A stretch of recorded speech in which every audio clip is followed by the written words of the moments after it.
All right, so try to get another Ruy Lopez game in, and it started off actually pretty well. So this transposed. Notice now at this point we've transposed in the Ruy Lopez. The move order was slightly different. I had not seen that before. The engine tells me it's the Nimzowitsch. I've heard of Nimzowitsch before, typically involving some of the Indian games. So Nimzowitsch Indian, the King's Indian with a Nimzowitsch variation. I don't know what these lines are though. But anyway, we transpose into our Ruy Lopez finally, and we go into the Berlin defense. So when I pulled up my notes, the Berlin defense, the next move is to castle. So I pulled up my notes and it said to castle. And then my opponent went here. Alright, I don't know what to do here, because when I looked at my notes, none of my notes said anything about what happens when bishop goes to c5. So I put the notes away and went back to a regular game. But this was good. This is what I wanted, right? So I wanted to get a Ruy Lopez game in, and we finally got a Ruy Lopez game in, and it started off. We knew that we had as soon as my opponent moved his knight, I knew that was the Berlin defense, so I knew it was safe to castle, even though he has an attacker here, right? So even though that piece is en prise, or ready to be attacked, and I don't know if I'm using that correct, en prise. I don't know if I'm using that. I don't know if it means what I think it means, but I believe it means he's going to capture it at any time. But he doesn't capture, which gives me an opportunity to defend it. So I defend it this way. I know that my bishop is going to come out here somewhere. I think.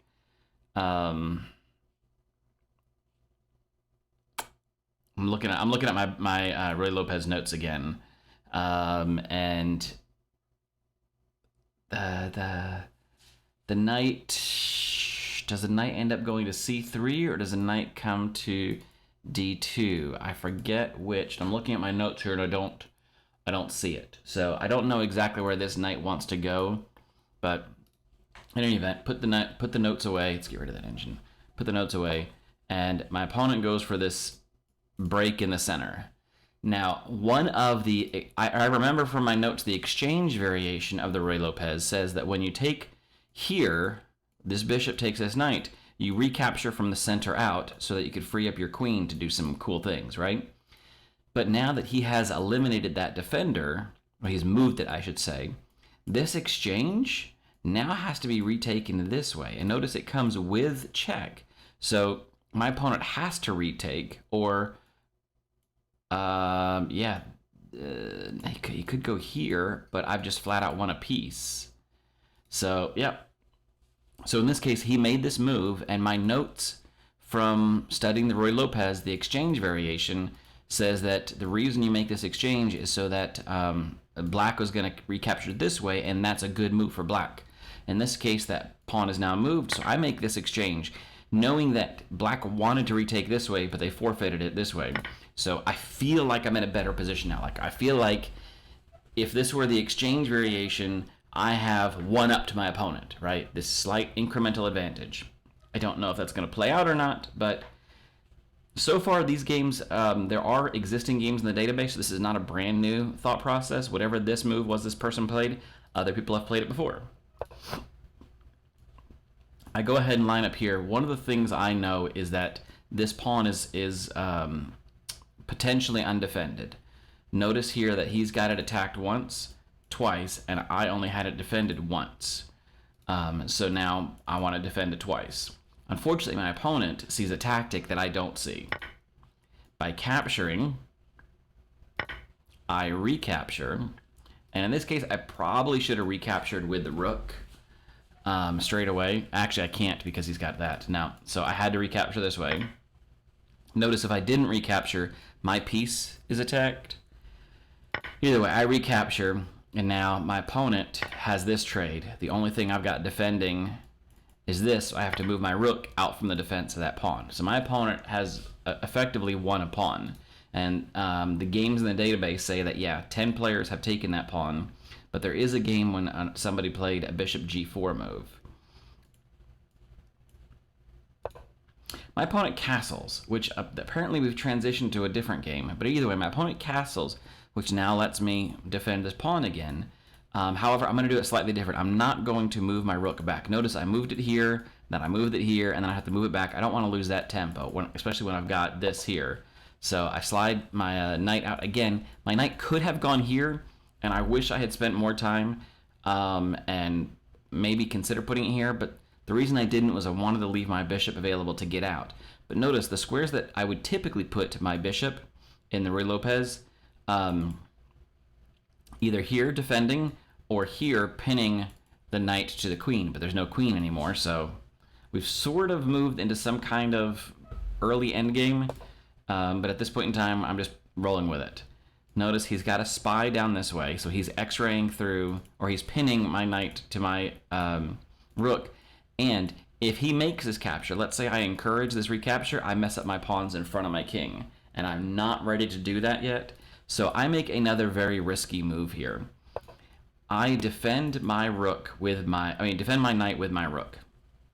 The reason I call this a risky move is because I still have a piece that's undefended or undeveloped, and I only have one defender across my back rank. And right now, that defender is blocked.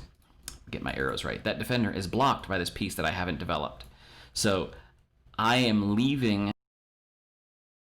exposed to back rank issues. Fortunately, we're not in a position yet where he can get and take advantage of that back rank issue, but that is definitely something that I'm thinking of. Is you guys have seen games in the past where I've lost because of back rank issues. I am determined not to let it happen this time.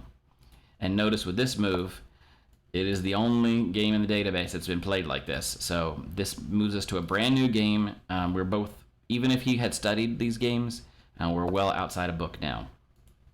I don't know what this move is. I have no idea what he's doing with this knight move. I don't know if his goal is to try some kind of sacrifice here, which would force, again, the only thing I've got defending, either I run and hide, or I recapture here, exposing my king again. I don't know if he's got some weird series of checks, but I'm not 100% concerned, really, honestly, but this was something new that caught me off guard. I noticed I still had this move. I can remove myself from the situation where I have to defend and potentially break up my my pawn structure. I want to move my knight, and what a great move here. It attacks and it defends. Notice I've also got a fork, so this knight sitting here would fork these. It's only a pawn, right? It's only a pawn, but a pawn is better than nothing. So I go ahead and take a pawn. Now I am up a pawn in this series of events. We're even in material except for I've got that extra pawn. I don't know if my opponent saw this or not. Now I want to point out something that comes up quite a bit. Let's look at the time. So I have used more than a minute more than my opponent making my moves. I'm not saying that this is good or bad, but my opponent has been playing very quickly up until this point. We do have enough time. There's still plenty of time left, so use that resource. Take the time before you just snap this move. Take the time and look. What my opponent had this plan, right? Back when he made this knight move, he obviously had a plan to park it in front of that pawn. And in doing so, he put his blinders on and just snapped his rook knight over here. Perhaps he was spying up this, and that's what he was looking at. And that's something that I definitely want to take into consideration, but this is completely undefended over here. Now, granted, would I make this trade? Would I take his bishop and give up my rook for his knight? So would I trade a 5-point piece for his 2 3-point pieces? The experts say yes. That's why they've kind of come to an understanding with the way the points are numbered. Rooks are 5, the pieces are 3 each. Trading a rook for 2 pieces, right? So I take, he takes, I take back. This is kind of okay, right? This is kind of okay. But my opponent, in his haste, did not see that I had that square covered. Now he has 2 undefended pieces, and I get to snap one up for free, and now I don't even have to do the math in my head about what's worth more or less. So if this bishop hadn't been here, I was seriously considering the merits of allowing this exchange to take place. Trading away my rook for 2 pieces. The experts say it's a good trade, and so I'm trying to learn based on what the experts say. So I was seriously considering it, but luckily I don't have to worry about that. I can just quickly snap up his knight. His bishop is still undefended. He needs to get this bishop out of here. And again, he plays a very quick move. Now, he did take a few seconds. Look, there's almost 20 seconds, so he did take some time to think. But he should have just got this out. This bishop could have gone anywhere, right? Could have gone there, could have gone there, could have gone there. I mean, anywhere this bishop could have gone, that would have been a better move. Probably something like that comes to mind first off because it is defended. Or he could have gone here, which would defend. No, he can't even go here because he cannot go there. So he could have gone here.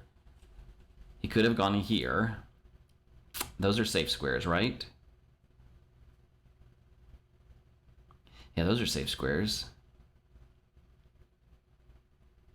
So I don't know what his plan was. Notice something that I missed here. You got a knight in the vicinity. You have to watch for these. Oh no, I didn't miss it. Never mind. Excuse me. You got a knight in the vicinity. You have to watch for knight forks. Luckily, he had that covered. Maybe that was his plan all along, but either way, he left a completely free piece sitting there. So now I'm up 2 free pieces. Yes, he takes a pawn back. All right, so the beginning of all this, I was up a pawn, so I've now lost that pawn, so we're back to even, but I'm up 2 whole pieces for free. Okay. Now is the next move, and this is covered, this is not defended. So I just quickly slide my rook over, get this defended. So everything is now defended. Notice that's defended. This is not defended. It needs to get defended, but it is doing a good job of keeping that in check. I'm sorry. This is defended. This is defended. This is not defended. This is defended. So all of my stuff is mostly defended. Here's something not defended. Oh, but it is defending my rook. Okay, so a little bit of rambling there. I'm doing this analysis after the fact because I played this game on my phone and I didn't have my recording going. My opponent's going for a piece here, but notice I do have it defended. So even if he does take, I'm up in material. So what do we say when we're up in material? Be happy with the exchanges, make the exchanges. So fine with me. He's made a tempo move to put pressure on my knight, but I've got my knight defended. He can't go here to try to put a double attack on it because I've got that square covered. So either way, my opponent has made some questionable moves here. I am significantly up in material. However, the rooks are now in a place where things could start to get dangerous really quickly. I want to get my back rank taken care of, and I do. Now, this is a move that I make that I do not have an explanation for. Most people, when they make they just clear space in the back rank, and notice it's protected. The neural network chess engines have started showing some different lines that humans have not explored before. And one of them is an early H-pawn move. So the only reason I do this is in a situation where I don't have to worry about any of these diagonals, right? I don't have to worry about those right now. It is safe to push this pawn. I'm going to go ahead and do it. I don't understand why, but I have seen enough of the neural network engines that do it successfully so that I'm going to follow that pattern. And again, I don't know why this move makes sense other than the fact that it kind of blocks in my opponent's kingside pawns. He can't start pushing and walking his pawn down. It cuts it off at the pass, and maybe that's the intent of it. Most human players would play this, and then sometime down the road, they would look to pressure, whatever. They would look to pressure something like this down the road, and eventually walk it down here. So once I move my knight, then he'd move it down here. So that's what most human players do. But the chess engines are showing this to be more and more frequently at the high end of the chess engines. So I'm going to try it. I do have this protected, so I'm not that worried about it. Notice, though, that by moving it forward, I get free advance on my pawn, and I still have it protected. So I can keep marching this guy down and cause him to be a threat. Now, my opponent, I don't know where he's going. Oh, he's going here, right. My opponent has latched onto this pawn move, right? But this is an easy fix to prop up. So, yes, that wayward pawn getting thrown up the board seems odd, but it's protected now, and all I have to do is park my happy king somewhere up in there, and I'm fat, dumb, and happy. He's attacking the base of my pawn chain, but I've still got it protected. I'm not worried about it. I do have now free roam to get my hungry pig onto the back rank. My king is no longer in any jeopardy. I don't have back rank issues. All my other stuff is sort of protected well enough.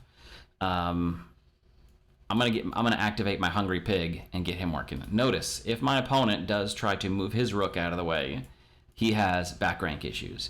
This bishop does cover this square next to his king. So in the worst case scenario, he's not down and out. One of the ways you can protect against back rank issues is to use your king as a defender along with something else. So a knight or a bishop can hop back here next to your king, and then it blocks, but also if you try to exchange it, my king can take back. So it is something to consider that he does not have 100% back rank issues, but there are some, and he needs to start thinking about taking care of it because my rook is in a threatening position. I think he's trying to double up over here. I don't know what he's doing at this moment in time. So I don't know exactly what the plan is for this rook. I think my opponent maybe has thrown in the towel and is just kind of making some slight attacking moves. I'm not 100% sure. So I'm just trying to see how things go at this moment in time. Hungry Pig is activated. I think this move is coming. So he needs a second attacker on this pawn. And I think he's looking for something like this maybe, or maybe something like this to get a second attacker. Excuse me, my lines. To get a second attacker on that. I think that's what's coming. But I'm going to go ahead and tuck my king up under here. That way, if an attack does come, I can hide out of the way. Notice I have left my knight undefended. And this is where I spent quite a lot of time trying to decide exactly what comes next. I don't know exactly where this knight belongs. Notice I can't go here. I can't go here. I can't go here. Can't go here. So my knight is cut off except for backwards knight moves. Backwards knight moves for me are hard to see. I don't know exactly where they go. So I spent a lot of time trying to figure out, okay, if I move my knight, how do I get it back in the game successfully? Like if I put my knight here, it's really not going to get back into the game, right? So I consider dropping it to here or to here to try to find a way to get it back into the game somehow. And that's where I went this direction. Notice my king is hidden, so this is a fine, safe move. I do have an undefended pawn. My opponent has an undefended pawn. I make this trade. I take. He doesn't take. I don't know why. And again, I don't know what this move is. Oh, I remember. Duh, Joseph. I remember why. Because I take with a threat on his bishop. So if you guys are looking at me like I'm an idiot, that's why. Because sometimes I am an idiot. So I take, threatening his bishop. He needs to get his bishop out of the way. Hides his bishop out of the way. Notice that it is defended. I have to worry about this pawn, losing this pawn. He has a double attack. I have a double defender, so I'm not worried about it. But one of the things I'm looking at now is just, I've got a pawn. I don't see this pawn queening anytime soon. I do have a passed pawn down here with a rook behind it already. In fact, I got a rook in front and behind it. So this pawn is very, very strong. I'm not worried about this pawn. I'm happy to trade this pawn to start busting up this.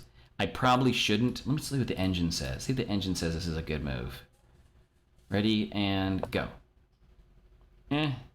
It's not a horrible move, but it is about 1 point's worth less valuable than what I decided to do. So or what better lines are. So I went up there. I gave him a free pawn. So I gave back a little bit of material, but I'm still up 2 pieces at this point in time, so what do I care? I mean, I do care, but notice this square is defended multiple times. I can start attacking and pushing this very strong pawn. Note, it is still defended twice. So I'm gonna start prepping to get my knights into the game.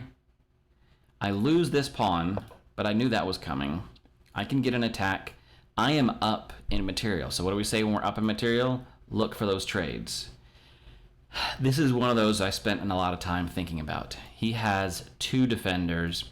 I do have 2 attackers, but I'm not ready to give up any of these pieces, right, to give him a nice fat pawn. I make one trade, and he takes back in a different way. I honestly figured he would try to force this trade, because that would end up with his pawn at the end of the day in a position to stop my pawn or to try to push to victory. But it would complicate things. But he took back with the pawn, which I don't know if that's as strong, but it allowed me to keep my rook in the game. We have now transitioned to an end game, and you guys know me, my end games are weak, but I'm going to keep trying to get my knight back in the game. My opponent finally makes a very solid move. Notice I can't take, so I've got to find a place to get my bishop. I've got room, so even if he pushes here, I can probably have trapped my bishop, but he doesn't go for it. I don't know what this move is. I've got it defended. It does give up his pawn. So whatever move he was making to block off my pawn, it didn't work. Now I have a very strong passed pawn. The board is clear. Again, he made this move really quickly. It took him 4 seconds to find this. If he had just gone here, looking at it now after the fact, he would have trapped my bishop. I was thinking that I had plenty of room, but I don't. This bishop does not have room. So a move here would have trapped my bishop, and he would have gotten back some much needed material right when it would help him out the most. Notice I have a dark square bishop. If I need to chase his king into a corner, the closest corner is a dark square. So my dark square bishop is a very strong piece. Boy, he missed that. I missed it too. Hell, I missed it too. I should have done something about it a long time ago. But you know what happens. This move, probably this knight move here. I bet if I turn the engine on, this knight move, the engine's not happy with. Yeah. Look, the engine immediately says, Joe, get that bishop out of there. And then boom, yeah, that's a 3-point swing, because the game is saying that my opponent has now trapped my bishop and is going to get 3 points of material back. Wow. And he missed it. Yeah, how much does the engine hate this move he makes? Yep. Drops that. And that right there. Still, the engine says, man, you could have trapped that bishop, but oh well. At least with like this, like I'm giving up some, but I can get it back. But man, oof. Oof, oof, oof. That was a mistake on my part. All right. Last bit of endgame work. I don't know what my opponent's done, but I've got a super strong pawn, so I'm just riding him to victory right now.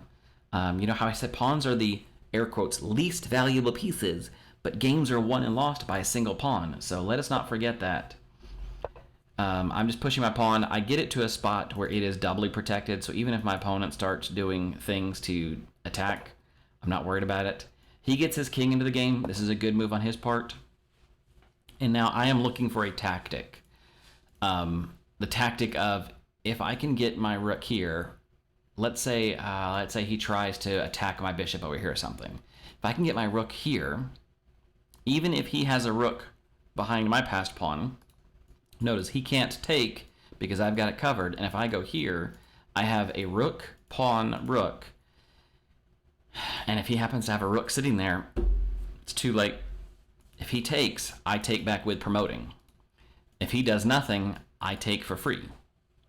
And if he takes, I take back. Yes, I give up my passed pawn, but I've just claimed a rook in exchange. I'm happy with that.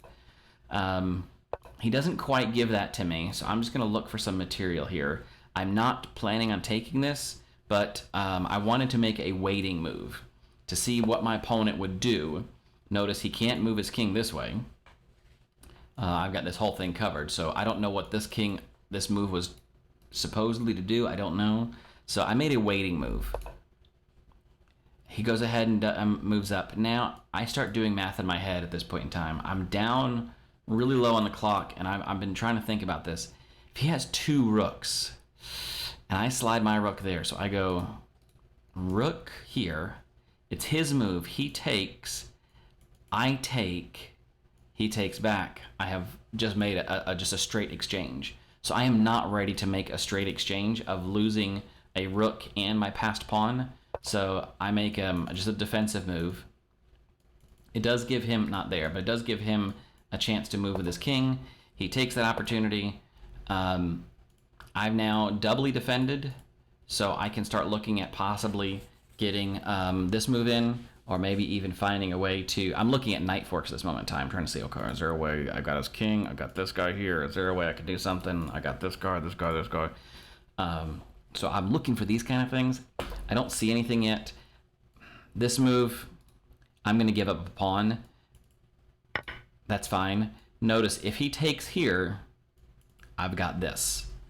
So if that rook, this pair of rooks is doing work keeping me from promoting. But if that rook moves off, that changes things. And it does. So he is now looking at attacking both of these pieces. Mostly this one, the undefended one. But I don't care. I at this moment in time, I would trade a knight for a queen. So he makes the exchange, I make the exchange. So I've traded my knight for his rook.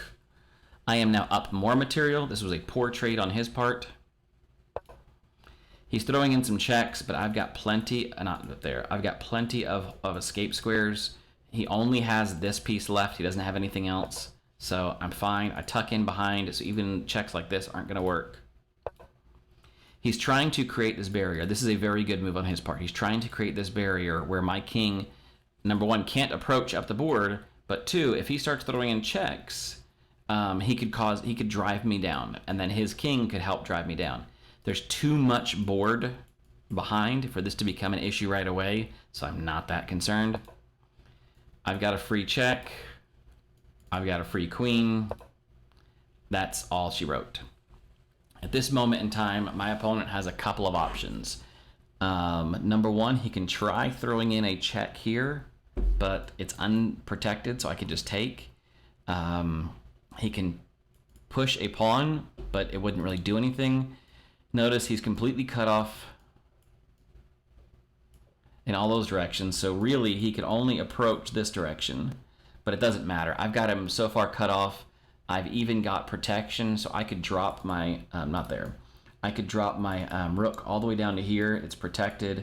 I've got this protected, so I could drop my rook here, protected, if I can get my arrows to work. So I have got way too much material on the board. He is trapped. He's way out in the middle. This game is over. And you notice Stockfish says it's checkmate in 3 no matter what he does, and we'll look at that pattern. Yeah, the game says he can prolong it by that, but that's just prolonging the inevitable. So even if he does anything, the best move, it doesn't matter what he does, is checkmate in 2. And let's see, I could go here, which is my original thought, and then he only has one square he can go to. And if I turn, if I turn off the engine, but I can either do my stair-stepping trick, which gives him a chance to try to escape this way. Actually, it would force him to escape that way. Or notice, actually, does it even? No, because we've got him cut off on this side too. Yeah, this poor king. Look at this, man. This poor king has got nowhere to go. All of this is covered. All of this is covered. Like, he literally has these 2 squares. So as soon as I move the queen there, like, it's all covered. So yeah, at this moment in time, the game was just lost. But the big factor, I think, was way back here at the beginning. You can watch my clock versus, watch his clock versus my clock. These first moves were pretty standard moves, right? We just blitzed them out because we both knew what we were doing. I start taking a little bit more time on my moves here because I don't know. So like I said, I don't know this move, so I take a little bit of time. There's a way to, I don't remember if there's a way to show that. No, there's a way to on the mobile, on my phone, to show how much time each player takes in their moves. But as fast as this game took, there's a lot of exchanges here. Like I said, I missed this. But I really started using my time. Look at that. That was a 30-second decision. Yeah. 49 seconds, 18. Yeah, 30 seconds I took on just this one move. And my opponent instantly... No, he took 20 seconds, so he took a while. So I think he must have seen this. All right, so he must have seen that. But 11 seconds was all he took for this move, and I think he just missed something. Yeah, so once he started dropping this material this fast, it was game over for him. So two pieces up. I have still lost games where I've been up material like that. But in this case, I feel like I played a pretty solid one. I could have done it better, and I'm going to go back and study and see how I could do it better. But this was a fun game. And I finally got a Ruy Lopez. So this is going to get added to the Ruy Lopez study. So we can go back, we can check our notes, and we can see if we can figure out what to do when that person moves their bishop and we weren't planning on it, right? All right, check you later.